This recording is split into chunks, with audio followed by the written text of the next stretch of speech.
Hello students, हम लोग kinematics in one dimension का लेक्चर 2 स्टार्ट करते हैं। लास्ट लेक्चर में मेनली हमने position, distance, displacement, average speed, average velocity, ये सारे एस्पेक्ट्स कवर किए थे। लास्ट में अपन ने ग्राफिकल मेथड्स भी स्टडी किए थे। तो अब आज का जो अपना सेशन है that is basically based on the discussion of some mathematical aspects. ये जो मैथमेटिकल एस्पेक्ट्स हैं related with slope, differentiation, integration, ये ऑफ कोर्स अपन जानते हैं कि इस चैप्टर में तो काम आएंगे ही, काइनेमैटिक्स इन वन डायमेंशन में तो काम आएंगे ही, but these concepts will of course be used throughout physics, right. अपन पूरे फिजिक्स में ये slope, differentiation, rate of change, integration, area under the graph, इन चीजों को हर चैप्टर में कहीं ना कहीं किसी तरह से यूज करते ही हैं। इवन इस चैप्टर में भी जैसे हमने average speed, average velocity introduce कर दिया था, अब मुझे जब instantaneous speed, instantaneous velocity, then acceleration वगैरह इंट्रोड्यूस करना है, तो उसके लिए we first need to build the basics of slope, differentiation and integration, right. तो हमारा मेन डिस्कशन आज के सेशन में इन्हीं मैथमेटिकल एस्पेक्ट्स पे है। तो स्टार्ट करते हैं about the discussion of slope concept.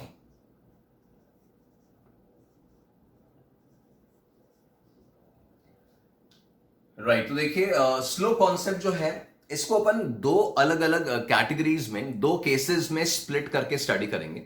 Case one will be the slope related with straight lines, है ना, मतलब जो लीनियर कर्व्स होंगे, लीनियर ग्राफ्स होंगे, उनका slope. And second category will be the slope with non linear graph, जहां पे straight line graph नहीं है। तो केस वन अपन जो यहां पे कंसिडर कर रहे हैं स्लोप कॉन्सेप्ट में, केस वन जो है that is for straight line graphs.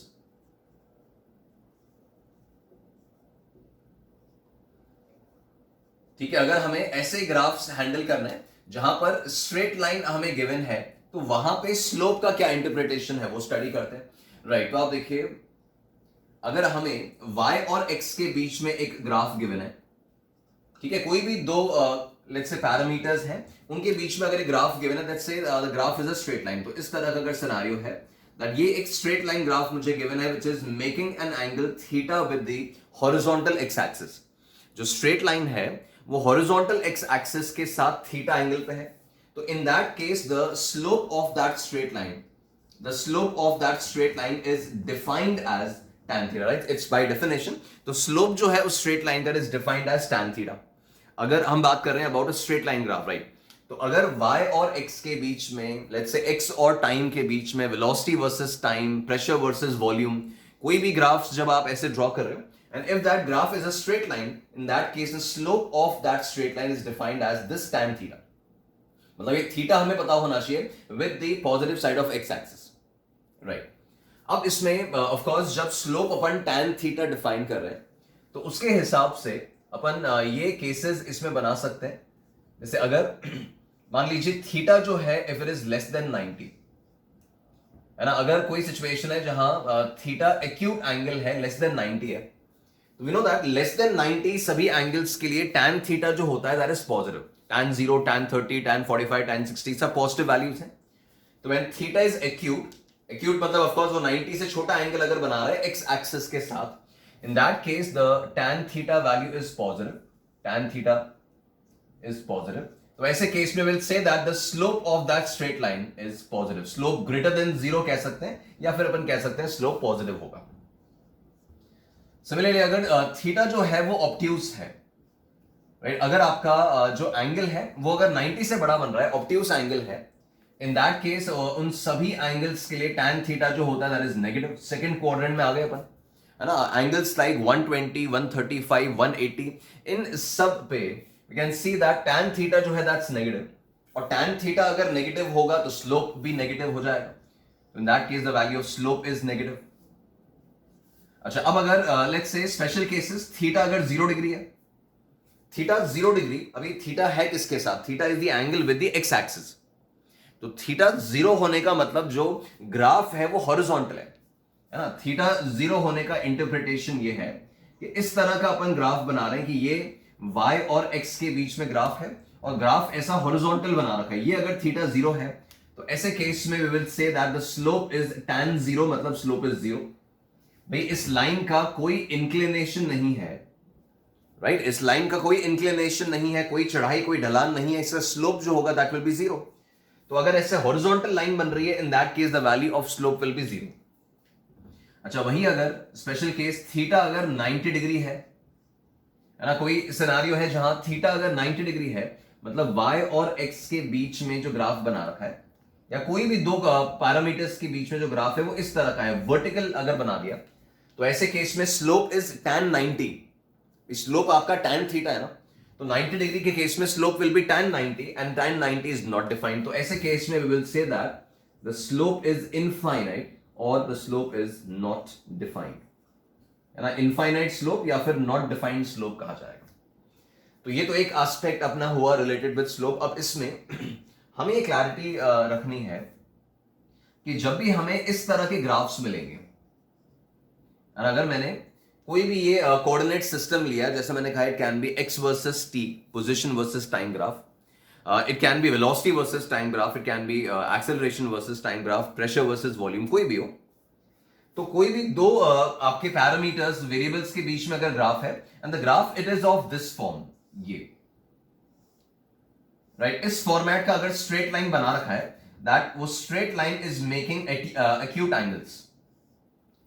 तो ऐसे जितनी भी स्ट्रेट लाइंस हैं जिनका ओरिएंटेशन इस फॉर्मेट में है, जब अपना हैंड अपन उस लाइन के अलोंग रख रहे हैं, तो उसका ओरिएंटेशन अगर इस तरह का है, तो all such lines they have positive slopes.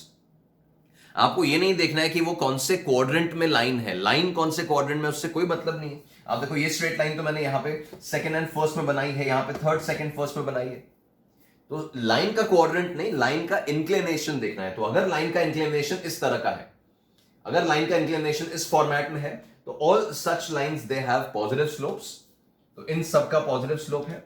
और वही अगर लाइंस इस तरह की बनाई होती ना, यही y और x के बीच में अगर ये लाइंस इस फॉर्मेट में बनी हुई, ये इस तरह का है, यहां पर ये ऐसा बनाया, इस तरह की लाइन, तो ये all these lines they have obtuse angles, ये सब 90 से बड़े एंगल x एक्सिस के साथ बना रही है।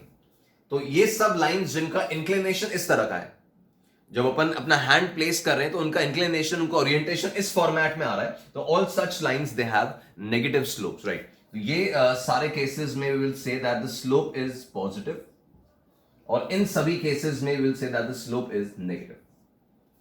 तो ये एक इंफॉर्मेशन आगे हमें कैरी करनी है कि कोई भी स्ट्रेट लाइन अगर गिवन है, राइट, कोई भी स्ट्रेट लाइन अगर गिवन है, उसका angle with the X axis, angle with the horizontal पता है, the slope is defined as tan theta. Acute angles के लिए, मतलब इन सभी के लिए पॉजिटिव स्लोप्स हैं, ऑब्ट्यूज एंगल इन सभी के लिए नेगेटिव स्लोप्स हैं, horizontal line will have zero slope, vertical line will have an infinite slope, और will say it is not defined, right. तो ये पोर्शन जो है वो अपन कॉपी कर लें, राइट देन। तो ये तो एक जनरल इंट्रोडक्शन हुआ about slope, this is one aspect. अब इसमें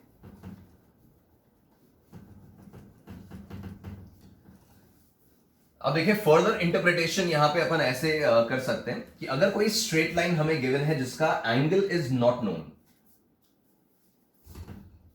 right, if we have a scenario जहां पर ये y और x के बीच में हमें ग्राफ दिया है, this is the graph between y and x, और इस केस में let's say the graph is a straight line, ठीक है, this graph is a straight line again, but angle this time ये हमें एंगल का वैल्यू जो है वो नहीं गिवन है। अब एंगल देने की जगह we are given 2 points on this straight line. मुझे स्ट्रेट लाइन के ऊपर 2 कोऑर्डिनेट्स दे दिए, 2 पॉइंट्स दे दिए, let's say the coordinates are x1, y1, ठीक है, and the coordinates x2, y2। तो हमें इस स्ट्रेट लाइन के ऊपर 2 कोऑर्डिनेट्स गिवन हैं, और ऐसे केस में the slope of that straight line, देखो अगर अपन डायग्राम कंप्लीशन में आगे बढ़े, ठीक है, तो अब इस स्ट्रेट लाइन का अगर स्लोप निकालना है, तो यहां पे अगर मैं एंगल थीटा मार्क करूंगा, तो ये वाला जो एंगल होगा this will also be theta. मुझे स्ट्रेट लाइन का स्लोप निकालना है, आई हैव लर्न्ड दैट कि स्लोप जो है वो tan थीटा से निकलता है, तो मैंने इस स्ट्रेट लाइन में यहां पे थीटा एंगल मार्क किया। ऑफ कोर्स ये पैरेलल लाइन, एक ही लाइन चल रही है, तो ये एंगल भी थीटा होगा। अब अपन ओवरऑल कोऑर्डिनेट सिस्टम के हिसाब से जज करें, तो ये जो डिस्टेंस है, दिस डिस्टेंस इज y1, और ये जो कंप्लीट डिस्टेंस है, दिस डिस्टेंस इज y2। ये वो कोऑर्डिनेट्स के हिसाब से होता है कि इस पॉइंट का y कोऑर्डिनेट y2 है, तो ये पूरा डिस्टेंस y2 है, और ये वाला डिस्टेंस जो है दिस इज y1। तो ये जो डिस्टेंस बचेगा, this distance is going to be y2 minus y1। Similarly इस वाले पॉइंट का x कोऑर्डिनेट x2 है, मतलब यहां से इस वाले पार्टिकल तक ये डिस्टेंस जो है दिस इज x2। फिर ये पॉइंट का कोऑर्डिनेट x1 है, मतलब ये वाला जो डिस्टेंस है दिस इज x1। तो ये जो डिस्टेंस नीचे बचा this is x2 minus x1। और जब अपन इस ट्राइंगल में से स्लोप ऑफ लाइन देखेंगे तो that we know that slope of the line जो होता है दैट इज tan थीटा।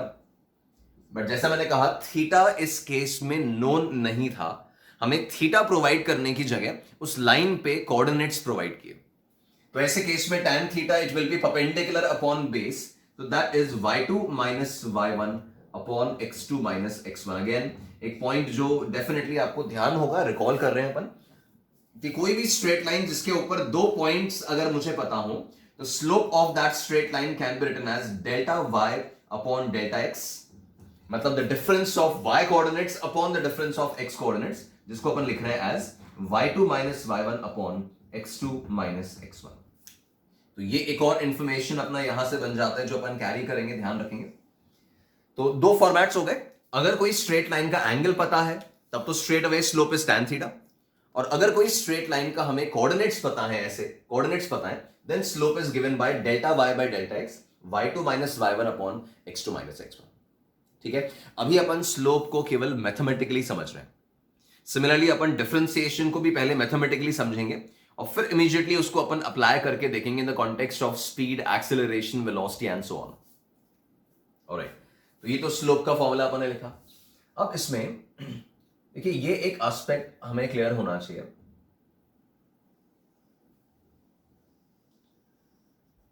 कि अगर हम लोग मान लीजिए y और x के बीच में ही, ये y और x के बीच में अगर मैंने ये एक स्ट्रेट लाइन बनाया तो the slope of that straight line will be a constant.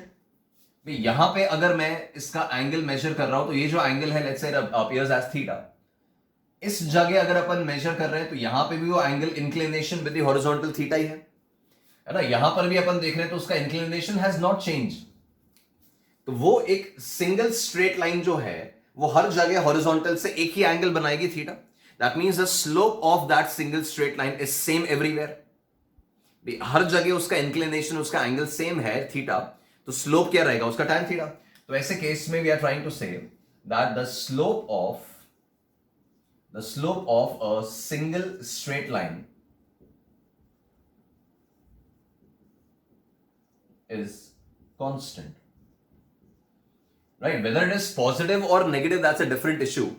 But अगर कोई स्ट्रेट लाइन, एक सिंगल स्ट्रेट लाइन बना रखी है तो उस पूरे लाइन में, उस पूरे एक सेगमेंट में उसका स्लोप जो होगा that will be the same, it will be constant.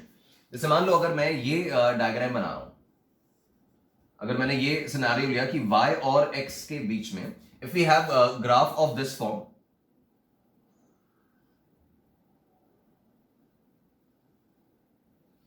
Right. तो अब यहां पे आई कैन सी दैट यहां पे वी हैव सेक्शन ए, यहां पर एक बी आ रहा है और एक सी आ रहा है।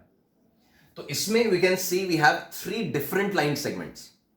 जैसे एक ये जो एक लाइन सेगमेंट ए है, इसका कोई एक सिंगल स्लोप होगा, वी कैन से पॉजिटिव है, एक्यूट एंगल वाली लाइन है। फिर एक बी जो है that is a different line, तो it will have a different slope, and C is again a different line, it will have a different slope. So जब तक एक सिंगल स्ट्रेट लाइन है तब तक तो स्लोप एक ही होगा, कांस्टेंट होगा। बट यहां we have three different line segments, so we are going to have three different slopes, right. तो यहां पे we are going to have three different slopes.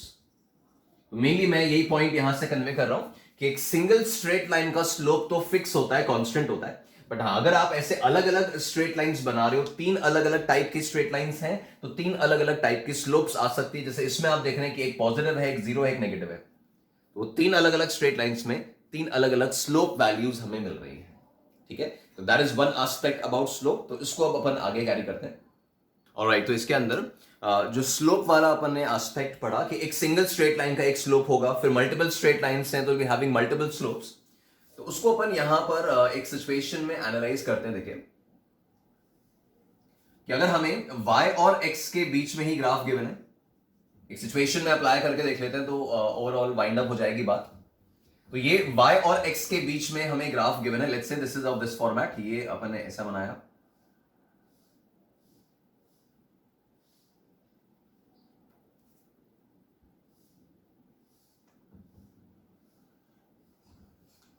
Right, तो यहां पे दिस इज 0,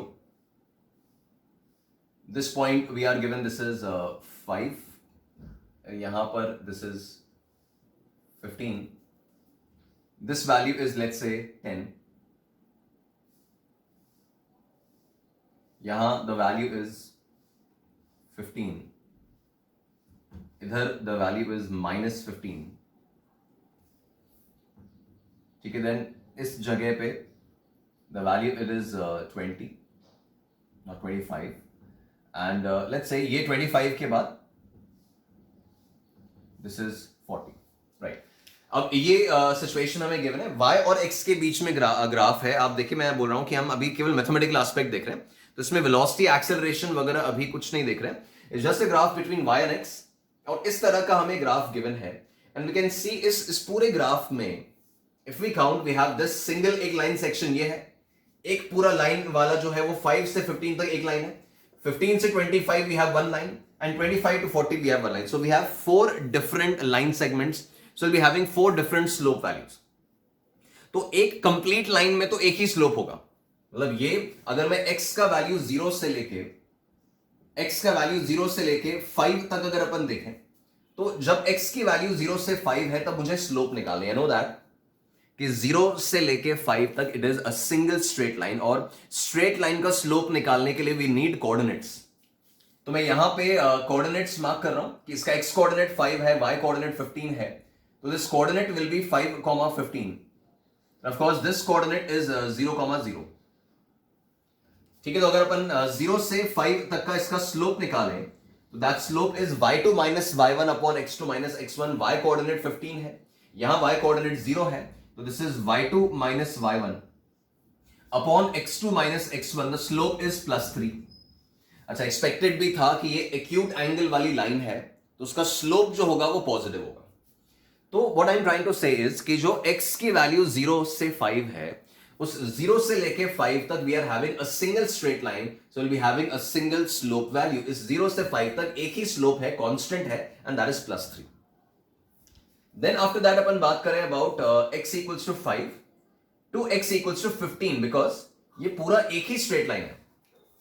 तो 5 से लेके 15 तक अगर अपन देखें तो ऐसे केस में देखिए एक्सपेक्टेड है कि स्लोप नेगेटिव आएगा, ऐसा लाइन बन रहा है ऑब्ट्यूस एंगल वाला। तो ऐसे केस में the slope value we need coordinates, इसका कोऑर्डिनेट मार्क कर लेता हूं, तो इज 15, -15।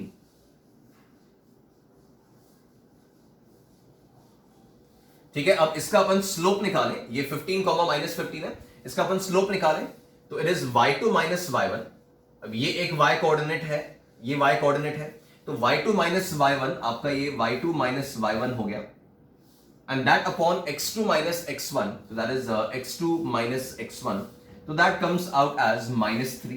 तो एक्सपेक्टेड था कि स्लोप नेगेटिव है, और 5 से लेके 15 तक स्लोप का एक ही वैल्यू, व्हिच मींस दैट अगर मुझे बोला जाता है कि x इक्वल्स टू 4 पे स्लोप क्या है ग्राफ में, जब x की वैल्यू 4 है तब ग्राफ में स्लोप क्या है, तो आई विल सी दैट कि x की वैल्यू 4 मतलब इस रीजन में एक ही लाइन है।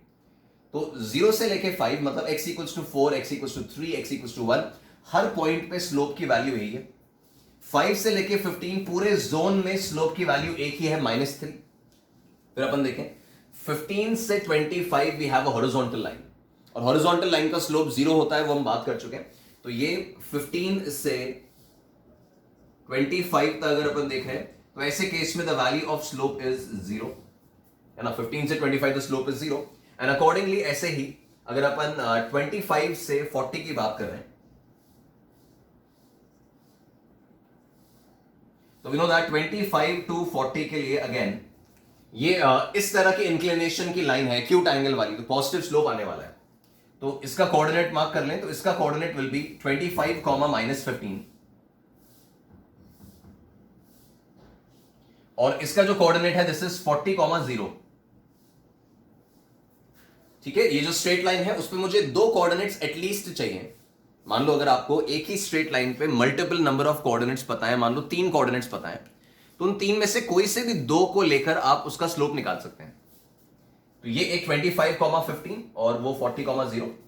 तो स्लोप जब अपन निकालेंगे तो again it is y2 minus y1, तो y2 तो हो गया -15, y2 minus y1 upon x2 minus x1, that is 25 minus 40, right. तो ये वैल्यू आपका -15 and this will be again -15, तो स्लोप जो आ रहा है दैट इज +1।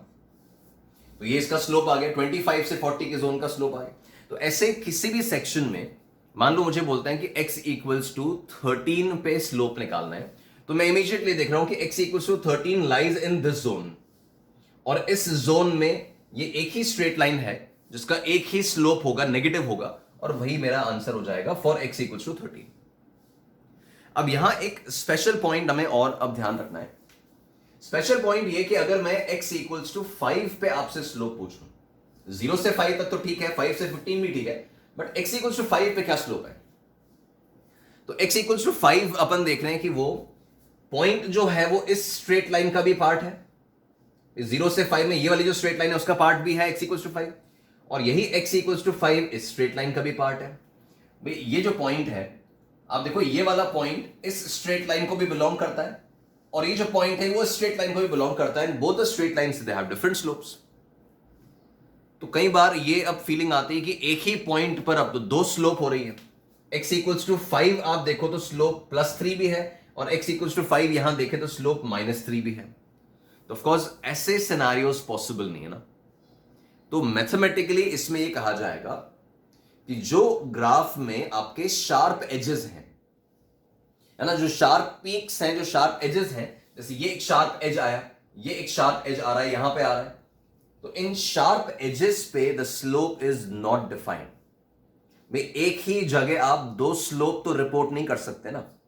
ये 5 यहां पर भी आ रहा है और इधर भी आ रहा है, तो वो स्लोप +3 माने या -3 माने कभी क्लियर नहीं हो सकता। तो एट शार्प एजेस, जैसे ये x equals to 5,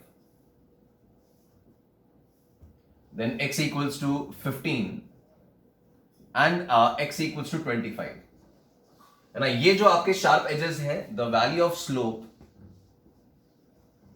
the slope is not defined, right. इसको अपन जनरलाइज कर रहे हैं that in general slope is not defined at sharp edges. जो शार्प पीक्स होंगे या जो शार्प एजेस होंगे, उन जगह पे the slope value will be not defined, वहां पे आप स्लोप डिफाइन नहीं कर सकेंगे, जैसा इस सिनेरियो में ऑब्जर्व किया, राइट। तो ये तो आपका एक ओवरऑल डिस्कशन हो गया about the slope in case of straight lines, है ना। स्ट्रेट लाइन के कॉन्टेक्स्ट में स्लोप डिस्कशन क्या है वो देखा। अब अपन केस 2 पे मूव करते हैं कि अगर नॉन लीनियर कर्व्स हैं तो उसमें स्लोप को कैसे हैंडल करना है, वो एनालिसिस अब स्टार्ट करते हैं, right. Then moving to the case 2। Case 2 जो है जैसा मैंने कहा था, इज नॉन लीनियर ग्राफ्स,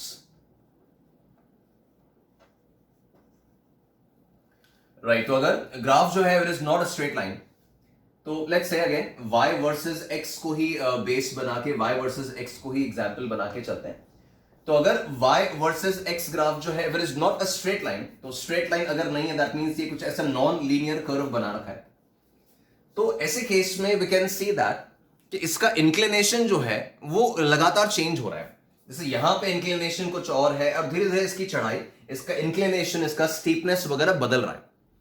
तो स्ट्रेट लाइन के लिए हमने कहा था that the slope is constant. Non linear के लिए हम यही बात कह रहे हैं कि अब स्लोप जो है दैट्स वेरिएबल, है ना। तो पहला पॉइंट यहां पर यही है that the slope of non linear graphs is not constant, slope is not constant, right. अब ऐसे केसेस में ऑब्वियसली एक सिंगल लाइन तो है नहीं कि अपन स्लोप निकाल लें, और कोऑर्डिनेट्स देने से भी फायदा नहीं। It's not a single value of slope, इस पूरे ग्राफ में कोई सिंगल वैल्यू ऑफ स्लोप नहीं अवेलेबल है। यहां पॉइंट वाइज अलग अलग जगह अलग अलग स्लोप होगा। एक स्ट्रेट लाइन में तो जैसे हमने बोला कि x इक्वल्स टू 0 से लेके 5 तक एक ही स्लोप है, तो x इक्वल्स टू 1 पे भी वही है, 2 पे भी वही है, 3 पे भी वही है। बट जब अपन एक कर्व बनाया है तो यहां पे जो स्लोप होगा it is not constant everywhere, तो let's say x equals to 1 पे अलग स्लोप है, x इक्वल्स टू 1.5 पे डिफरेंट है, 2 पे अलग है, 3 पे अलग है। तो इन नॉन लीनियर ग्राफ्स अगर मुझे इस पॉइंट पे स्लोप फाइंड आउट करना है, let's say this point is x1, है ना, कि x इक्वल्स टू x1 जब था ग्राफ में, तब उस जगह स्लोप क्या थी? तो slope of that graph at a particular point is given by the slope of tangent drawn at that point. Obviously आपको ध्यान होगा, अपन कुछ बेसिक एस्पेक्ट्स रिकॉल करते हुए आगे बढ़ रहे हैं। तो जैसे ही आपको x1 पे स्लोप निकालने को बोला, तो अपन x1 वाली जो जगह है वहां पे एक टेंजेंट ड्रॉ करेंगे, ठीक है। The slope of this tangent, अच्छा इस टेंजेंट का स्लोप कैसे निकालोगे? इसका tan थीटा। तो ये जो अपन ने यहां पे टेंजेंट इसका ड्रॉ किया है, अगर इस टेंजेंट का अपन स्लोप निकाल लेते हैं, तो that slope of the tangent will be the slope of the graph at that point. तो the slope of graph at a particular point is given bye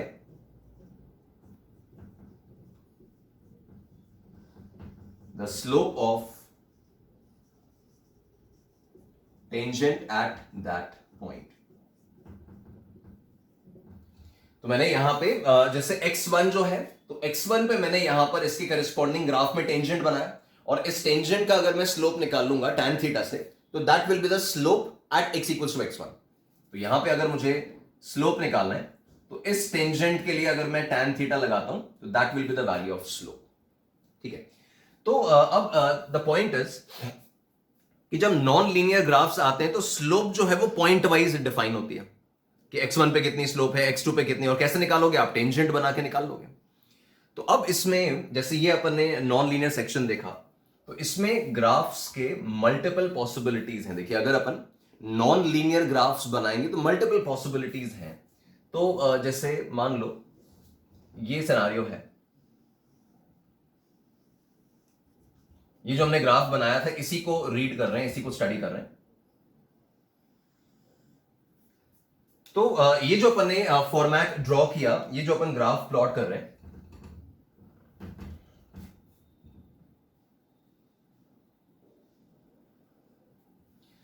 right. अब इसमें यहां पे अगर मैं एनालाइज करूं, इस जगह अगर मुझे स्लोप देखना है, तो यहां पे जो स्लोप होगा वो टेंजेंट से मिलेगा।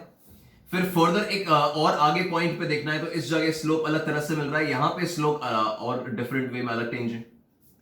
बट जैसे जैसे अपन ग्राफ में आगे बढ़ रहे हैं, वी कैन सी दैट जो टेंजेंट्स हैं उनका स्टीपनेस, वो स्टीप बनते जा रहे हैं, उनका टेंजेंट का जो एंगल है वो बढ़ रहा है।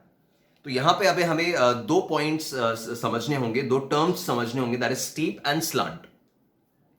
तो कोई भी ऐसी लाइन जो हॉरिजॉन्टल होने के करीब है, that will be termed as a relatively slanted line. जैसे अगर अपन देखें कि ऐसा कोई रोड है लेवल, तो ऑफकोर्स उसको अपन बोलेंगे बिल्कुल स्लांटेड रोड है, हॉरिजॉन्टल है। बट अगर इसमें अपन चढ़ाई बढ़ाते जा रहे हैं, तो वो स्टीपनेस कहा जाता है कि उसको स्टीप बनाते जा रहे हैं। तो कोई भी लाइन जो हॉरिजॉन्टल के करीब है, वो रिलेटिवली स्लांट कहलाएगा, और कोई भी ऐसा लाइन जो वर्टिकल होने के करीब है, वो कहीं ज्यादा स्टीप कहलाएगा। तो जैसे ये वाला जो लाइन था, ये पहले हॉरिजॉन्टल के करीब था, और फिर आप देखें ये स्टीप होता गया, और ऐसा स्टीप होता गया। तो ऐसे केस में जब भी ग्राफ में स्लांट से स्टीप की तरफ जा रहे होंगे, मतलब जो आप टेंजेंट्स बना रहे हो, तो जो अपने टेंजेंट्स बनाए हैं पहले वो स्लांटेड टेंजेंट था, और बाद में अगर स्टीप होता गया, इसका मतलब स्लोप का मैग्नीट्यूड जो है वो बढ़ रहा है। ये हम पहले ही बोल चुके हैं कि स्लोप जो है वो कांस्टेंट नहीं है। अब कांस्टेंट नहीं है, तो या तो स्लोप बढ़ेगा या स्लोप कम हो जाएगा। तो ध्यान रहे, ऐसे ही कोई भी लाइंस अगर अपन देखें, जैसे ये मैंने कोई लाइन ड्रॉ किया ऐसा, और एक मैंने लाइन ड्रॉ किया दिस वन, तो जो लाइन हॉरिजॉन्टल के ज्यादा करीब है वो स्लांटेड है, और जो वर्टिकल की तरफ है वो स्टीप है। तो इसको अपन बोल रहे हैं कि ये वाली लाइन जो है ये रिलेटिवली स्लांट है, और ये जो लाइन है ये रिलेटिवली स्टीप है, ठीक है। ऐसे ही अगर लाइंस इस तरह की बनाई हुई हैं, तो भी ये बात वैलिड है। मान लो ये ऐसा बनाया और एक लाइन ऐसे बनाई, तो ये वाली जो लाइन है ये हॉरिजॉन्टल के काफी करीब है, ऐसे हॉरिजॉन्टल है, और ये बिल्कुल ऐसे स्टीप है, वर्टिकल की तरफ है। तो ये वाला line will be marked as slanted, और इसको अपन मार्क करेंगे एज स्टीप।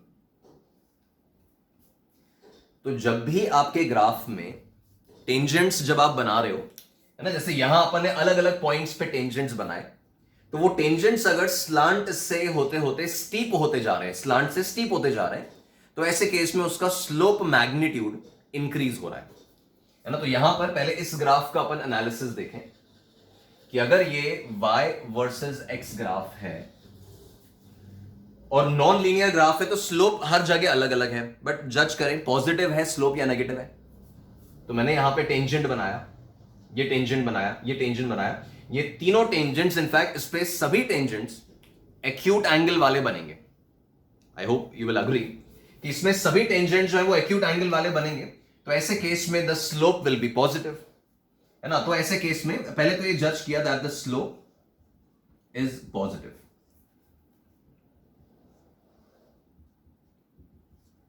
राइट, पॉजिटिव क्यों? बिकॉज जो भी आप टेंजेंट्स बना रहे हैं वो सब एक्यूट एंगल वाले, ऐसे इंक्लिनेशन वाले बन रहे हैं। वो मैंने बताया कि ऐसा इंक्लिनेशन मतलब पॉजिटिव स्लोप। तो इन सभी टेंजेंट्स का इंक्लिनेशन एक्यूट है, तो स्लोप इज पॉजिटिव एवरीवेयर, पूरे ग्राफ में स्लोप पॉजिटिव है। अब ये टेंजेंट्स जब अपन ने देखे तो पहले ये ऐसे स्लांटेड था और बाद में ऐसा स्टीप हो गया और स्टीप हो गया। तो स्लांट से स्टीप की तरफ जाने का मतलब है कि स्लोप मैग्नीट्यूड, नेगेटिव पॉजिटिव तो हम अलग जज कर रहे हैं, बट स्लोप का मैग्नीट्यूड जो है, चढ़ाई जो है, स्टीपनेस जो है वो ग्राफ की बढ़ रही है। तो ये अपन ऑब्जर्व कर रहे हैं कि स्लांट से स्टीप बनते जा रहा है। इसका मतलब स्लोप का जो मैग्नीट्यूड है, ये तो खैर पॉजिटिव ही है तो मैग्नीट्यूड में दिक्कत नहीं है, बट स्लोप का जो मैग्नीट्यूड है दैट इज इंक्रीजिंग। उसको इंक्रीजिंग स्लोप कहा जाएगा। इसमें क्लैरिटी बहुत जरूरी है। अगेन हम बहुत सारे सेक्शंस में इन बातों को आगे काम में लेने वाले कि इस तरह का अगर ग्राफ है, आप खुद फील कर पा रहे हो कि ये ग्राफ का चढ़ाई, इसका इंक्लिनेशन जो है वो बढ़ रहा है, स्टीपनेस बढ़ रही है, तो will say the slope magnitude is increasing. ठीक है, तो दिस इज वन एस्पेक्ट। इसी में फर्दर अपन देखें और भी पॉसिबिलिटीज हैं इस डायग्राम को एनालाइज करने के, तो ये पोर्शन पहले अपन नोट डाउन कर लें।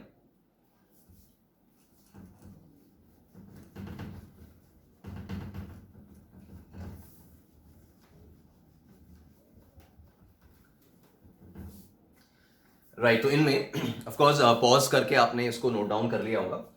तो अब इसमें देखिए अगला पॉसिबिलिटी जो है वो अपन इस तरह का देखते हैं। Let's say y versus x में हमारा ग्राफ है and the graph it is of this form. Right, इस तरह का अपन ने ग्राफ बनाया और इस ग्राफ में अगेन मुझे वही जजमेंट लेना है कि स्लोप पॉजिटिव है कि नेगेटिव है, और फिर इंक्रीजिंग है डिक्रीजिंग है। स्ट्रेट लाइन नहीं है, इसका मतलब कांस्टेंट तो नहीं है। ठीक है, अब जैसे जैसे ग्राफ में आगे बढ़ रहे हैं, अब देखिए अगर मैं अलग अलग जगह पे टेंजेंट्स ड्रॉ करूं, आप इसको विजुअलाइज करके भी खत्म कर सकते हैं और आप चाहें तो प्रॉपर्ली टेंजेंट्स बना के भी देख सकते हैं। बेटर ऑप्शन इसकी आप सिर्फ विजुअलाइज करो। तो इस केस में अगर मैं टेंजेंट्स देख रहा हूं तो अगेन ये जो सारे टेंजेंट्स हैं ये सब ऐसे इंक्लिनेशन के हैं, एक्यूट एंगल वाले। तो हर जगह the value of slope change हो रहा है, दैट्स ओके, बट है पॉजिटिव ही। जैसे मान लो पहले +7 था, बाद में +5 हो गया, फिर +2 हो गया, बट है पॉजिटिव। तो यहां पहला पॉइंट तो ये मिल रहा है that the slope is positive. Secondly, अब यहां पे इंक्रीजिंग डिक्रीजिंग अगर जज करोगे तो इनिशियली यहां पे जो टेंजेंट बनाया वो ऐसा था, ऑब्जर्व करना, फिर ये टेंजेंट ऐसा हो गया, फिर ये टेंजेंट इस तरह का हो गया। तो आप देखिए ये स्लांटेड होता जा रहा है, ये ग्राफ खुद हॉरिजॉन्टल होता जा रहा है। तो ऐसे केस में उसकी स्टीपनेस, उसकी चढ़ाई कम हो रही है। तो हम यहां पर यही जज करेंगे दैट ये ग्राफ में टेंजेंट्स जो है वो पहले स्टीप टेंजेंट था, ऐसा वर्टिकल के काफी करीब, और बाद में बिल्कुल हॉरिजॉन्टल सा टेंजेंट होने वाला है, तो स्लांटेड हो गया। तो ये स्टीप से स्लांट हो रहा है, इसका मतलब the slope magnitude is decreasing, the slope magnitude is decreasing. ठीक है, देन फर्दर पॉसिबिलिटी आप देखिए, अगर इस तरह का ग्राफ है,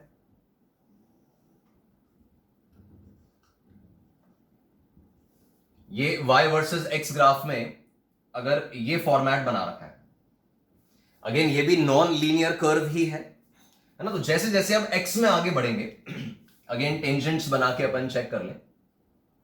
ये यहां पे मैंने टेंजेंट बनाया, इस जगह पे ये बना रहे हैं, यहां पे बना गया। ठीक है, इसमें अपन चेक करें तो जितने भी टेंजेंट्स हैं उन सब का इंक्लिनेशन आप देखिए इस फॉर्मेट का है। बहुत जरूरी है कि ये चीजें हमें बहुत फटाफट क्लिक होनी चाहिए कि ये टेंजेंट सारे ऑब्ट्यूस एंगल वाले टेंजेंट्स हैं। ऐसा ये टेंजेंट बना है इस तरह का, ये सब ऑब्ट्यूस एंगल वाले टेंजेंट्स हैं। तो immediately we will conclude that the slope is negative. ठीक है, नेगेटिव स्लोप है तो साइन एक अलग हो गया। अब हम देख रहे हैं कि यहां से जैसे जैसे आगे बढ़ रहे हैं, एक्स में आगे बढ़ेंगे तो पहला टेंजेंट ऐसा था। आप खुद अपने ये पेन पेंसिल को प्लेस करके देखो, ये ऐसा टेंजेंट है, फिर इस तरह का बन गया, फिर ऐसा बन गया। तो वर्टिकल के करीब जा रहा है, हॉरिजॉन्टल था फिर और स्टीप हुआ, ऐसे स्टीप हो गया। तो ये अगेन स्लांटेड था, पहले हॉरिजॉन्टल जैसा था और फिर वर्टिकल की तरफ जा रहा है, मतलब ये स्लांट से स्टीप हो रहा है। तो ऐसे केस में ये स्लांट से स्टीप हुआ है ग्राफ, तो नेगेटिव है भले ही, but the slope magnitude modulus, the slope modulus is increasing. इसका मतलब पहले स्लोप लेट्स से -2 था, फिर स्लोप -4 हुआ, फिर -6 हुआ। तो मैग्नीट्यूड क्या है? 2, 4 एंड 6, मैग्नीट्यूड बढ़ रहा है और स्लोप नेगेटिव ही है। तो slope is negative and increasing, negative and increasing. End of course similarly the fourth possibility, जो लास्ट केस यहां फोर्थ पॉसिबिलिटी जो है y वर्सेस x में, वो इस तरह की रहेगी कि ग्राफ ऐसा बनाया गया। ठीक है, ये भी आपका एक नॉन लीनियर ग्राफ है, इसमें भी अपन टेंजेंट्स बनाए, जैसे जैसे x में आगे बढ़ रहे हैं तो यहां पे एक टेंजेंट बनाया, इधर एक टेंजेंट ड्रॉ कर लिया, यहां पे ड्रॉ कर लिया। अब इसमें अगर आप ऑब्जर्व करोगे तो अगेन जो भी टेंजेंट्स हैं उसके अलोंग अपन इंक्लिनेशन देखें तो सब ऑब्ट्यूस एंगल वाले टेंजेंट्स बन रहे हैं। तो स्लोप जो होगा that will B negative, that slope is negative. And secondly ये यहां पे आप देखें, पहले जैसे जैसे एक्स में आगे बढ़ेंगे तो ऑब्जर्व करें, ये पहले ऐसा टेंजेंट था, फिर ऐसा बन गया, फिर ऐसा बन गया। तो आप देख रहे हैं ग्राफ में और आगे बढ़ने से वो बिल्कुल स्लांट होता जा रहा है, हॉरिजॉन्टल होता जा रहा है, स्टीपनेस जो है वो घट रही है। तो यहां पे ग्राफ जो है वो स्लांट से स्टीप, सॉरी ग्राफ जो है वो स्टीप से स्लांट बन रहा है।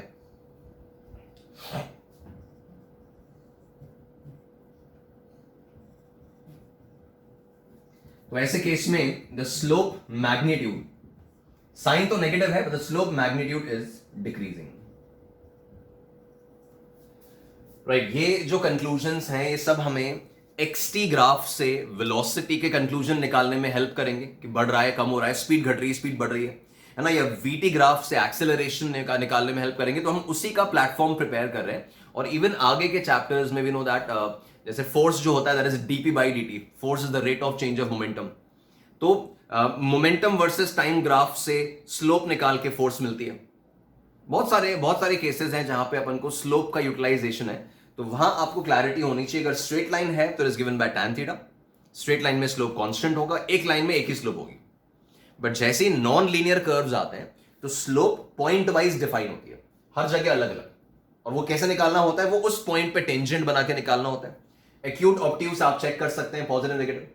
और फिर स्टीपनेस एंड स्लांट, कि ग्राफ का स्लांट से स्टीप जा रहा है या स्टीप से स्लांट आ रहा है, आप स्लोप को इंक्रीजिंग डिक्रीजिंग भी जज कर सकते हैं। तो ये आपका एक जनरल एनालिसिस हो जाता है related with slope of graphs. Right, so students, after this discussion about slope concept, अब जो अगला सेक्शन हम लोग अगेन एक मैथमेटिकल सेक्शन ही है जो थ्रू आउट फिजिक्स हम अप्लाई करते रहेंगे। इस चैप्टर में तो ऑफकोर्स यूज आएगा ही, but throughout the physics part हम अप्लाई करते रहेंगे। तो अब जो सेक्शन अपन स्टार्ट कर रहे हैं दैट इज कैलकुलस। ठीक है, कैलकुलस में डेफिनेटली आप सबको पता है we have 3 sections. One is differentiation, the second will be integration, and the third will be maxima minima.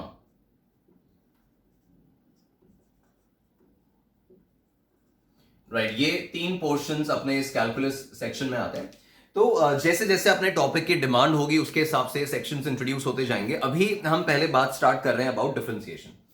तो जब हम डिफरेंशियल कैलकुलस की बात कर रहे हैं, या डिफरेंशिएशन कहा जाए या इसको डिफरेंशियल कैलकुलस कहा जाए, तो डिफरेंशिएशन में पहले तो अपन देखें ये जो सिंबल लिखा है y equals to f bracket x, already अपन इस बात से फेमिलियर है कि y equals to f bracket x का मतलब है y is a function of x।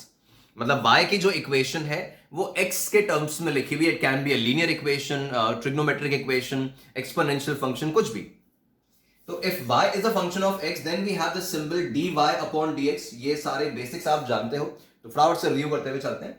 तो dy बाई dx जब अपन लिख रहे हैं तो we know that is the differentiation of y with respect to x। तो जो हमने न्यूमरेटर में लिखा है उसका हम डिफरेंशिएशन कर रहे हैं with respect to the variable जो डिनोमिनेटर में लिखा है। तो dy बाई dx का मतलब हो गया the differentiation of y with respect to x। अब ये जो डिफरेंशिएशन है इसका जो टेक्निकल इंटरप्रिटेशन है, जो फिजिक्स में हमें थ्रू आउट काम आने वाला है, that is the rate of change of y, is the rate of change of y with respect to x। ठीक है, हमारे लिए यही वाला इंटरप्रिटेशन आगे यूजफुल रहेगा कि जब अपन dy बाई dx लिख रहे हैं, मतलब y का डिफरेंशिएशन करना है x के रिस्पेक्ट में, तो उसका मतलब है is the rate of change of y के बदलने का rate with respect to x। तो इसको अपन जैसे प्रैक्टिकली देखें तो हम इन पॉइंट्स पे आगे यूज करने वाले, जैसे dx बाई dt है हमारे 1D के कॉन्टेक्स्ट में अगर देखा जाए तो dx बाई dt का मतलब है जैसे x is position and t is time. x आपका x कोऑर्डिनेट है, तो dx बाई dt मैथमेटिकली तो क्या है, is differentiation of x with respect to t। ये तो मैथमेटिकल है। फिजिक्स के हिसाब से क्या है, it is the rate of change of x। Rate of change of x मतलब rate of change of position with respect to time. तो ऑब्जेक्ट की पोजीशन किस रेट से बदल रही है टाइम के साथ साथ, that gives you its velocity. तो ये अपन खैर आगे पढ़ेंगे डिफरेंशिएशन की एप्लीकेशन पे, जब आएंगे इंस्टैंटेनियस वेलोसिटी है ना, वहां पे पूरा डिटेल डिस्कशन होगा। तो dx by dt is going to give you the value of velocity. Similarly अगर अपन बात करें dv अपॉन dt, तो dv by dt का मैथमेटिकल मीनिंग है differentiation of v with respect to t, but physics के कॉन्टेक्स्ट में मतलब है the rate of change of velocity with respect to time which of course gives you the acceleration, है ना। ऐसे बहुत सारे केसेस में इवन अपन देखें तो dp अपॉन dt, p अगर मोमेंटम है एंड t इज टाइम, तो rate of change of momentum with respect to time gives you the value of force. तो जहां पर भी रेट ऑफ चेंज इन्वॉल्व है वहां पर उसको अपन डिफरेंशिएशन से लिंक कर रहे हैं। तो डिफरेंशिएशन ध्यान रहे is the rate of change of one variable with respect to some other variable. Okay, अब डिफरेंशिएशन में पहले अपन कुछ जनरल फॉर्मूलाज इंट्रोड्यूस कर रहे हैं। सिंबल वगैरह से आप फेमिलियर हैं ऑलरेडी। तो अगर मैं जैसे इनिशियल एक पॉइंट आपको बताऊं कि अगर y का इक्वेशन जो है, इफ दैट y का equation is let's say y equals to x to the power n। हम कुछ अलग अलग फंक्शंस पहले देख लेते हैं कि डिफरेंशिएशन फॉर्मूलाज क्या है। अगेन जैसा मैंने कहा फॉर्मूलाज आपको ध्यान होंगे, जस्ट एक रिकॉलिंग प्रोसेस है जो हमें कैरी करते हुए अपने सेक्शंस में आगे बढ़ना है। तो अगर इक्वेशन है y equals to x to the power n something like x square, x cube, x to the power 5 कुछ भी, तो ऐसे केस में जो dy बाई dx होगा मतलब x to the power n का जो डिफरेंशिएशन होगा x के रिस्पेक्ट में। जैसे अपन अगर एक बार टर्मिनोलॉजीज समझ लें कि y हमें इक्वेशन दे रखी है x to the power n x के टर्म्स में, और मुझे y का डिफरेंशिएशन करना है। y का डिफरेंशिएशन मतलब मुझे x to the power n का डिफरेंशिएशन करना है। तो x to the power n का differentiation formula it is nx to the power n minus 1। Obviously we all know that कि x to the power n को differentiate करते हैं, it is nx to the power n minus 1। ये power यहां नीचे आ गया और इधर का जो पावर है वो 1 से कम हो गया। तो दिस इज वन फॉर्मूला। अब x to the power n पर क्या प्रोसेसिंग और करनी है वो तो हम आगे देखेंगे, बट इसके अलावा कुछ जनरल टर्म्स और होते हैं जो हम डिफरेंशिएशन करते हैं। तो कुछ जनरल एक्सप्रेशंस और होते हैं जिनके डिफरेंशिएशंस हमें याद रखने हैं। तो let's say if we have y equals to, या फिर मैं डायरेक्टली यहां पे मेंशन करते हुए चलता हूं, जैसे अगर मेरे पास फंक्शन है dy बाई dx, तो ये d बाई dx लिख रहे हैं और फंक्शन जो है दैट इज sin x। तो sin x का जो डिफरेंशिएशन होगा that will be cos x। ठीक है, then third, if we have differentiation of cos theta अगर है या cos x अगर है, तो cos x का differentiation will be minus sin x, है ना। ये तो अपने यूजुअल रिजल्ट्स हैं जो अपन पढ़ते हैं। फिर अपन फर्दर देखें the fourth one, if we have the differentiation of tan x, sine cos का अपन ने देख लिया, तो tan x का अगर डिफरेंशिएशन देख रहे हैं तो ऐसे केस में the differentiation of tan x is sec square x। Memorise करना है, याद रखना है, डेरिवेशंस नॉट रिक्वायर्ड। तो tan x का डिफरेंशिएशन जो है that is sec square x। Fifth, if we have the differentiation of sec x, right, इसका डिफरेंशिएशन अगर है तो इसका डिफरेंशिएशन जो होता है that is sec x tan x। ठीक है, जो cos का आपका रेसिप्रोकल है sec, उसका अपन डिफरेंशिएशन देख रहे हैं, तो sec x का डिफरेंशिएशन अगर है तो ये sec x tan x, ये इसका डिफरेंशिएशन हो जाएगा, है ना। फर्दर अपन फॉर्मूलाज देखें अपनी फॉर्मूला लिस्ट में, और अपन अगर चीजें ऐड करें तो यहां तक का पोर्शन, ये पोर्शन तो अपन एक बार कॉपी कर लें।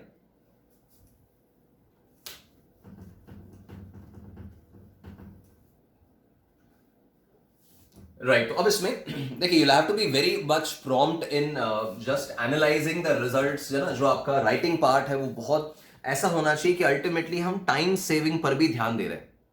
मतलब राइटिंग पार्ट इतना इलैबोरेटेड अभी रिक्वायर्ड नहीं है, बिकॉज हम बहुत एलिमेंट्री चीजों पर डिस्कशन कर रहे हैं। तो जो की पॉइंट्स हैं उनको लिखकर फटाफट अपन आगे बढ़ते जाएंगे। तो ये फिफ्थ पॉइंट अपना sec x का डिफरेंशिएशन हो गया। देन आफ्टर दैट जैसे अपन बात करें about the differentiation of reciprocal of sine, right, cosec की अपन बात करें तो कोसेक का जो डिफरेंशिएशन है, this is d by dx of cosec x। तो ये जो डिफरेंशिएशन है this is minus cosec x cot x। ये पोर्शन भी अपन रिमूव कर लेते हैं।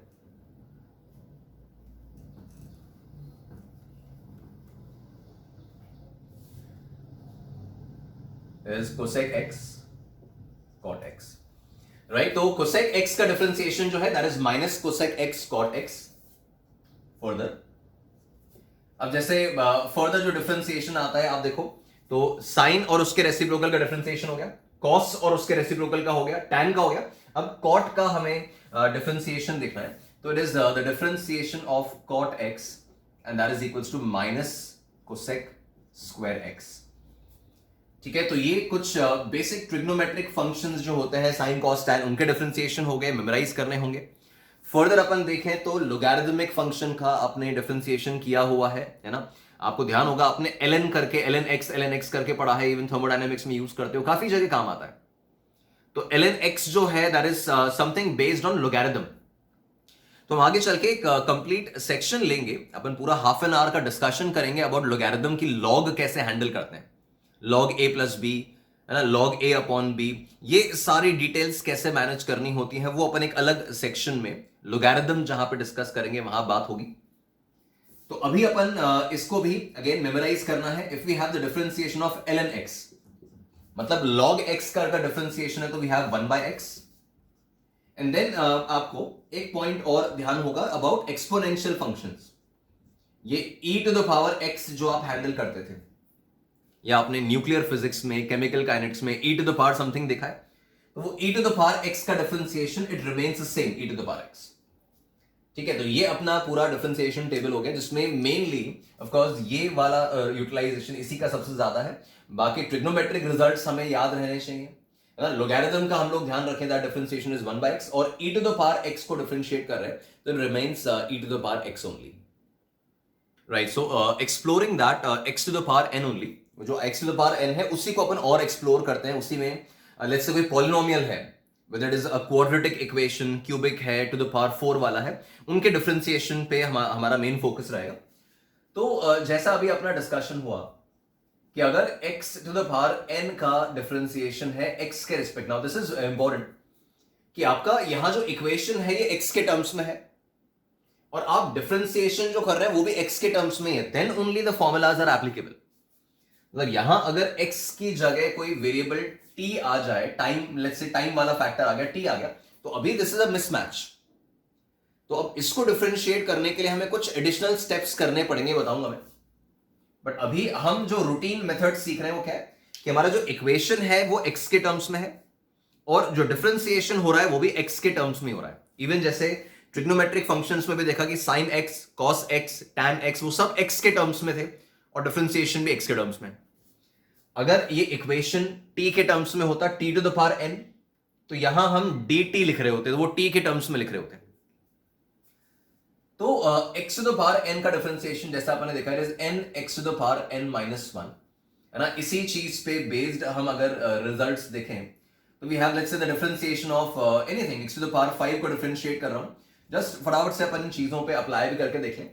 तो x टू द पावर 5 का डिफरेंशिएशन है, तो ये n यहां नीचे उतर जाता है और x का पावर 1 से ड्रॉप हो रहा है, तो this is 5 into x to the power 4, है ना। x टू द पावर 5 है तो ये 5 यहां आ गया और x का पावर 1 से कम हो गया तो becomes x to the power 4। Then of course if we have the differentiation of x to the power 7/2, ऐसा कुछ भी हमें टर्म दे रखा है, तो x टू द पावर 7/2 का डिफरेंशिएशन फॉर्मूला 1 में चल रहा है n x to the power n minus 1, तो this is n x to the power n minus 1, 7/2 minus 1 is 5/2, 7/2 x to the power 5/2। अच्छा, वहीं अगर कोई कांस्टेंट हो,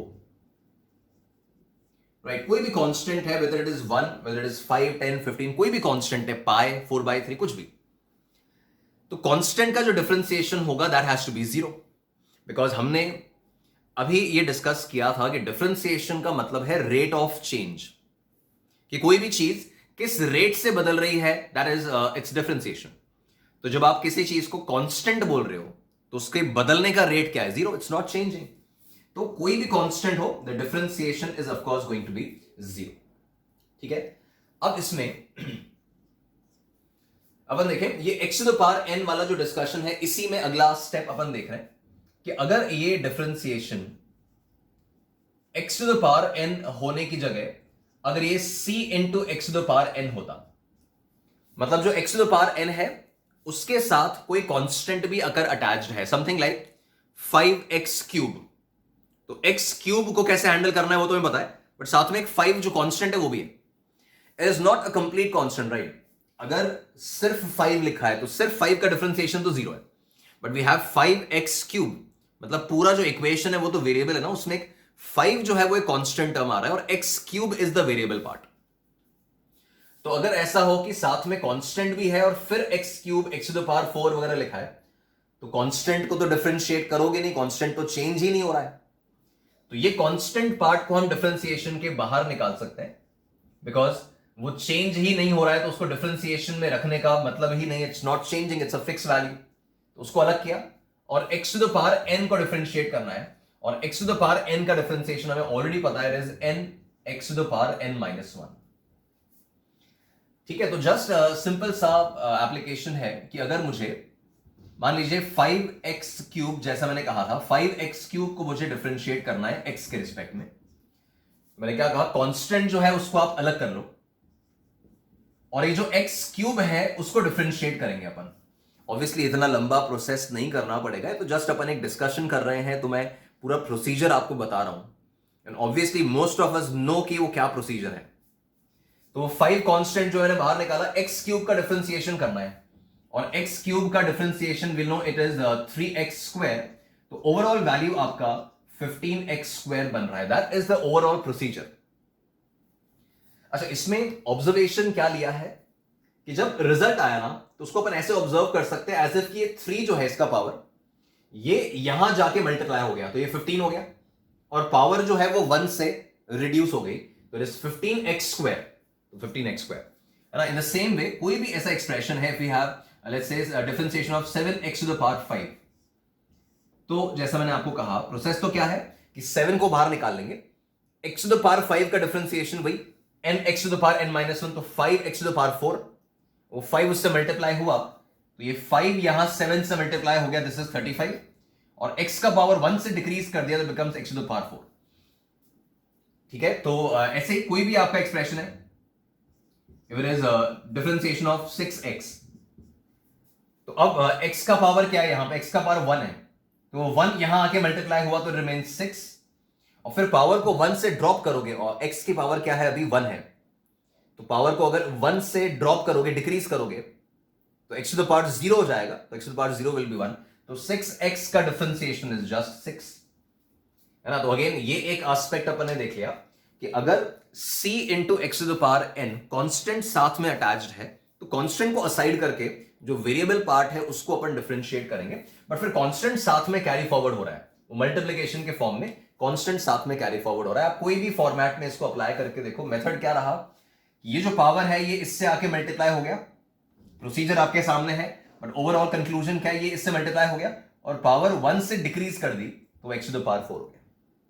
ठीक है, ऐसा आप कोई भी एक्सप्रेशन ले लो, जैसे आप मन में इवैल्यूएशन कर लें, if we have the differentiation of 9x to the power 6, तो 9x टू द पावर 6 में डिफरेंशिएशन क्या होगा, 54x टू द पावर 5, वो 6 9 मल्टीप्लाई हुआ और x का पावर 1 से ड्रॉप हो गया, is 54x to the power 5, right fine. तो ये तो एक एस्पेक्ट हुआ अबाउट दिस डिफरेंशिएशन पार्ट। अब इसमें इक्वेशन जो होती है, अगर इक्वेशन के फॉर्म में आए तो कैसे डिफरेंशिएशन करना है वो भी एनालिसिस कर लेते हैं। तो ये पोर्शन आप लिख लें, राइट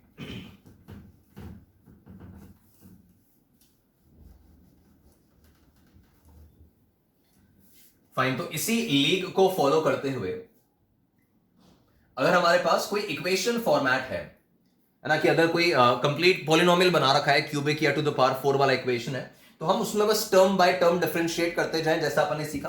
तो if we have let's say the differentiation of 4x cube plus 9x square plus 3x minus 8, इसका डिफरेंशिएशन हम x के रिस्पेक्ट में कर रहे हैं, तो बिल्कुल स्ट्रेट फॉरवर्ड है कि अपन टर्म बाय टर्म डिफरेंशिएट करते जाएं, बीच में जो साइन है बस वो कैरी फॉरवर्ड होगा।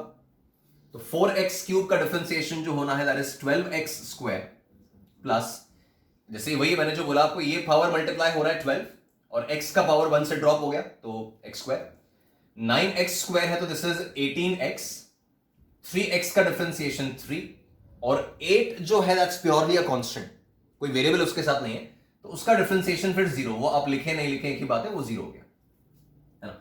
जैसे अगर मान लीजिए डिफरेंशिएशन है it is let's say 3x to the power 4 minus 6x cube plus under root x, है ना, इस तरह की कोई इक्वेशन है और मुझे इसको x के रिस्पेक्ट में डिफरेंशिएट करना है। अगेन तो स्ट्रेट फॉरवर्ड, ये अपन ने पावर यहां मल्टीप्लाई किया, this is 12x to the power 3 minus, ये कैरी फॉरवर्ड हो गया, ये 3 यहां मल्टीप्लाई हो रहा है, दिस 18x स्क्वायर प्लस, अब ये रूट x मतलब x to the power half लिखा हुआ है और x to the power half का डिफरेंशिएशन अपने उसी फॉर्मूले से करेंगे, n x to the power n minus 1, तो n तो कितना हो जाएगा हाफ, भाई x to the power half है तो n की जगह हाफ आ रहा है, तो this is n x to the power n minus 1, half minus 1, तो दैट इज माइनस हाफ। ठीक है, तो ये आपका इसका डिफरेंशिएशन हो गया। तो इस तरह की कोई भी इक्वेशन, कोई भी पॉलिनोमियल मुझे अगर गिवन है तो मैं उस पॉलिनोमियल को टर्म बाय टर्म डिफरेंशिएट करूंगा और जो बीच में प्लस या माइनस साइन है वो as it is carry forward हो रहा है। ठीक है, फिर आप देखिए इसमें नेक्स्ट पार्ट जो होता है, जैसे अपन अभी तक x to the power n वाली कैटेगरी पे चल रहे थे, है ना, इसमें जो नेक्स्ट पार्ट आता है that is the product rule of differentiation, right. Differentiation का प्रोडक्ट रूल अपन देखें तो प्रोडक्ट रूल का मतलब यह है कि अगर मेरे पास दो फंक्शंस हैं जो मल्टीप्लिकेशन के फॉर्मेट में लिखे गए हैं, ये u and v they have nothing to do with velocities, right, ये u और v सिग्निफाई कर रहे हैं, this u is the first function जो x के टर्म्स में लिखा हुआ है and v is the second function जो x के टर्म्स में है, right, something like differentiation of x square into sine x dx।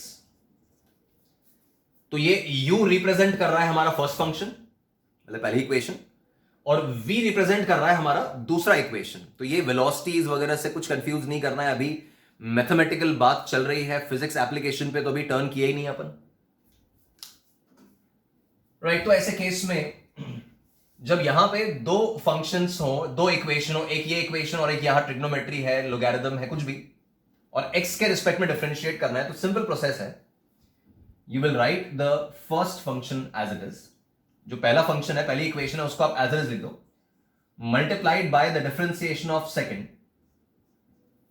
है ना, मतलब u जो है पहला इक्वेशन वो बाहर आ गया, दैट मल्टीप्लाइड बाय सेकंड का differentiation plus the second equation as it is multiplied by the differentiation of first, तो इसको ऐसे रीड करते हैं, first function into differentiation of second plus second function into differentiation of first.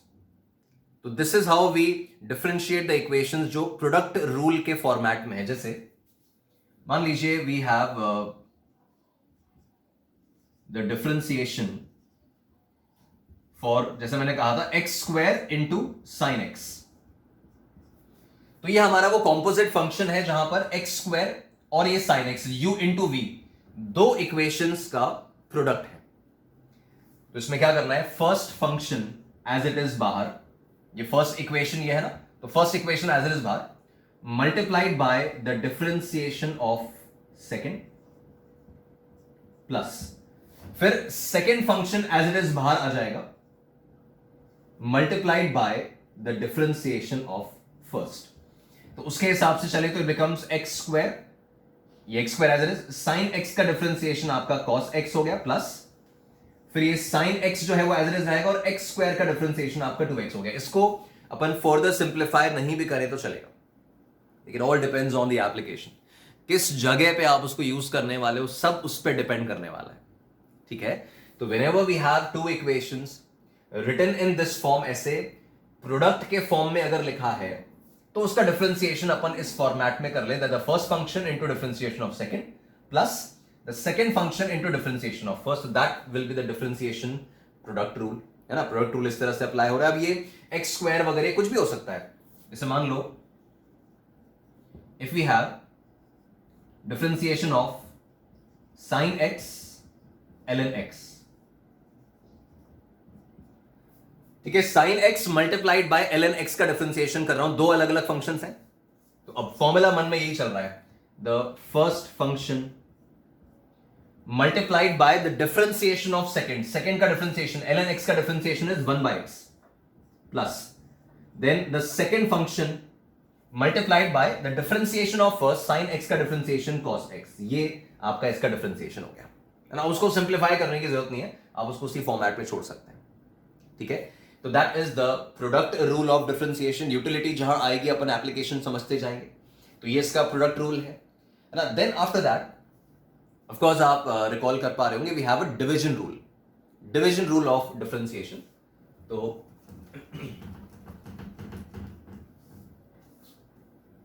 ये portion copy कर लें आप।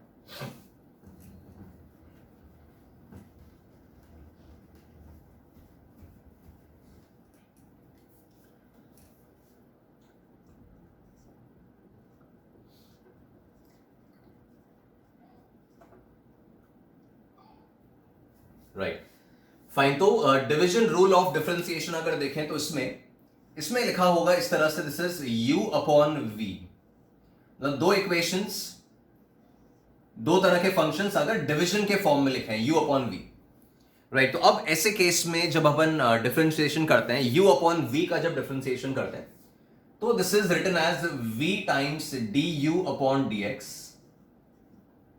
Minus u times dv upon dx and that divided by v square, right? Again this is a standard result जो अपन ध्यान रखेंगे कि u upon v का differentiation है, तो it is the second function into differentiation of first minus the first function into differentiation of second divided by second का square, जो denominator है v square, उसके स्क्वायर से अपन ने डिवाइड किया हुआ है, तो it is v times du by dx, मतलब सेकेंड डिनोमिनेटर वाला फंक्शन जो है पहले वो लिख रहे हैं, तो v into d by d x minus u into d v by d x upon v square.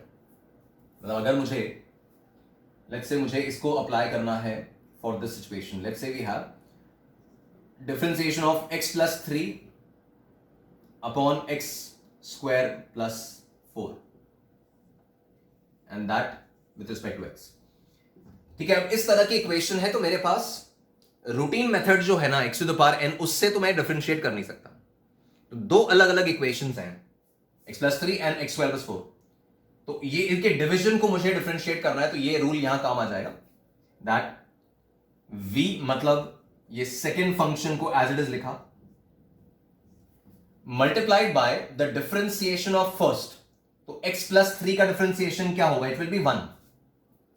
x plus 3 में x का डिफरेंशिएशन तो 1 हो जाएगा, x का डिफरेंशिएशन 1 क्यों है? तो x को अगर अपन देखें तो x है x टू द पावर 1, तो x टू द पावर 1 पे मैं ये फॉर्मूला अप्लाई कर रहा हूं, तो n x to the power n minus 1, तो 1 x to the power 0, this is 1। तो जब सिर्फ x लिखा है तो सिर्फ x का डिफरेंशिएशन जो होगा दैट विल बी 1।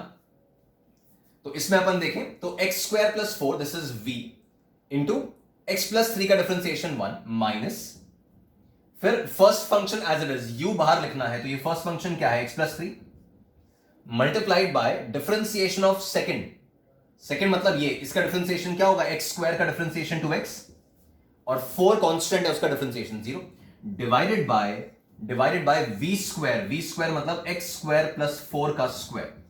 इसको फर्दर सिंप्लीफाई करने की नीड नहीं है, वो डिपेंड करता है कि क्वेश्चन की आपसे क्या एक्सपेक्टेशन है। आप इसको सिंप्लीफाई करें तो वहीं पे आप अपने आपको रिजल्ट मिल जाएगा, है ना। ऐसे कहीं भी आपका सिनारियो इस फॉर्मेट का आ रहा है, let's say we have differentiation of x square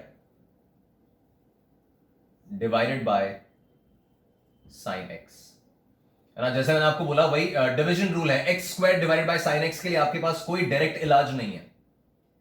तो x square divided by sine x को जब डिफरेंशिएट कर रहा हूं तो वही डिवीजन रूल है, दो फंक्शंस डिवीजन में लिखे हैं, तो second function v into differentiation of numerator, तो x स्क्वायर का differentiation 2x minus first function x square into differentiation of denominator, sine का differentiation cos x, and that divided by v square मतलब denominator का square, तो ये sine square x। ठीक है, if you are not very much familiar with this differentiation part, तो एक बार आराम से तसल्ली से, चाहे तो 1-2 बार इस पोर्शन को आप सुनिए, बट मेक श्योर कि हमारा कंफर्ट लेवल डिफरेंशिएशन में, इंटीग्रेशन में, वेक्टर्स में, स्पेसिफिकली इन चीजों में उतना ही फ्लुएंट होना चाहिए जितना कि हमारे नॉर्मल एडिशन सब्ट्रैक्शन होता है। तो ये आप खुद समझते हैं कि differentiation integration is not physics. Differentiation integration कोई फिजिक्स नहीं है, इट्स अ मैथमेटिकल पार्ट ना। तो ये फिजिक्स को कंप्लीट करने के टूल्स हैं। आप किसी भी क्वेश्चन में देखें तो आपके क्वेश्चन की शुरुआत तो फिजिक्स कराती, बट एंड तो मैथ्स कराता है उसको। तो you need to have a very very strong hold on the mathematical parts. मैं कभी भी आपको ये नहीं बोलूंगा कि आपको मैथमेटिकल चीजों को रट लेना है या आप उसको ओवरलुक कर दो। मैं यही चाहता हूं कि आप फिजिक्स को मैथ्स के साथ एक्सेप्ट कीजिए, तब जाके अपन फिजिक्स का रियल एसेंस समझ पाएंगे।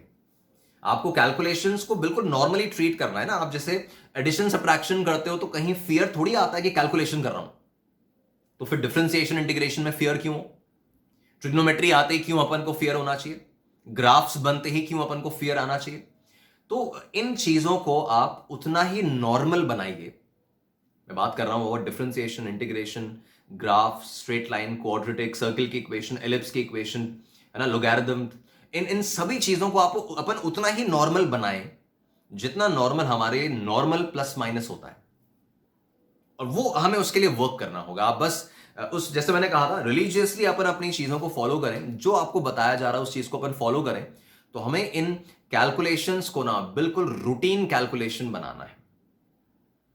ये नहीं होना चाहिए। मोस्ट ऑफ द स्टूडेंट्स में मैंने ये फोकस कई बार ऑब्जर्व किया है कि क्वेश्चन सॉल्व कर रहे हैं, जैसे कैलकुलेशन पार्ट आता है, डिफरेंशिएशन, इंटीग्रेशन, ग्राफ, ये सब आता है, वहां फिर रिलेटिवली स्लो हो जाते हैं। जबकि होना उल्टा चाहिए कि जहां कॉन्सेप्ट एप्लीकेशन है वहां थोड़ा सा थॉटफुल है, वहां आराम से चल रहे हैं, बट जहां कैलकुलेशन आया वहां फटाफट निकल गए। तो कैलकुलेशन पे हमें बहुत काम करना होगा। तो हम लेक्चर बाय लेक्चर कहीं ना कहीं अपनी कैलकुलेशन, अपने मैथमेटिकल स्किल्स पे काम करेंगे। And trust me, within some months, है ना, कुछ वीक्स, कुछ मंथ्स, सबका लर्निंग टाइम पीरियड अलग अलग होता है, देखिए। बट ये आपको फीलिंग आ जानी चाहिए कि फिजिक्स में अगर कोई चीज मुझे थोड़ा सा बॉदर कर सकती तो वो फिजिक्स ही है, मैथ्स नहीं है। मेरे मार्क्स जो कटे वो कॉन्सेप्ट्स की वजह से कटे, कैलकुलेशन की वजह से नहीं। तो कैलकुलेशन में हम लैग नहीं करने चाहिए। That has to be handled at the earliest. वो तभी होगा जब आप एक्चुअली बिल्कुल रेडी है, मेंटली प्रिपेयर्ड है कि नहीं, कैलकुलेशन पे, मैथमेटिकल स्किल्स से भागना नहीं है, उनको अपने सब्जेक्ट में इनकॉर्पोरेट करके इंप्रूव करना है। राइट। तो हमने डिफरेंशिएशन में डिवीजन रूल ऑफ डिफरेंशिएशन देख लिया, प्रोडक्ट रूल ऑफ डिफरेंशिएशन देख लिया, साइन कॉस टैन वगैरह को कैसे डिफरेंशिएट करते हैं वो समझ लिया, है ना। Basic x to the power n और उससे बनने वाले पॉलिनोमियल्स को कैसे डिफरेंशिएट करते हैं वो अपन ने एनालाइज कर लिया। तो that is your initial introduction about differential calculus, right. So students, यहां तक का पोर्शन अपन कंप्लीट कर लिया। हमने आज slope concept and differentiation concept सीखा है। नेक्स्ट लेक्चर में जब हम बात करेंगे तो हम डिफरेंशिएशन में ही एक और एस्पेक्ट देखेंगे, that is the chain rule of differentiation. वो बहुत इंपॉर्टेंट है, अपने बहुत सारे चैप्टर्स में उसकी यूटिलिटी काफी ज्यादा है। तो chain rule of differentiation next time discuss होगा। एंड इमीडिएटली आफ्टर दैट हम will come back to the instantaneous speed, instantaneous velocity, acceleration, instantaneous average, वो सारी चीजें डिस्कस करेंगे। और फिर जब वो डिफरेंशिएशन स्लोप की एप्लीकेशन हो जाएगी ना वेलोसिटी एक्सेलरेशन में, then will move towards integration part. फिर इंटीग्रल कैलकुलस को स्टडी करेंगे और उसके एप्लीकेशंस में आगे बढ़ेंगे। तो यहां तक जो डिटेल्स हैं उस पर बेस्ड जो क्वेश्चंस बन सकते हैं, I will send you on that group, है ना। जैसे लास्ट लेक्चर में जो हमने पढ़ा उस पर बेस्ड आप सेक्शन रिव्यू पॉइंट 1 सॉल्व कर चुके होंगे। अब यहां तक के पोर्शन पे जो एक्सरसाइज और प्रैक्टिस शीट्स हैं, I will send you on that group. Lecture upon timely यहां पे कंप्लीट कर ले, तो नेक्स्ट लेक्चर में फिर डिफरेंशिएशन के साथ ही आगे बढ़ेंगे।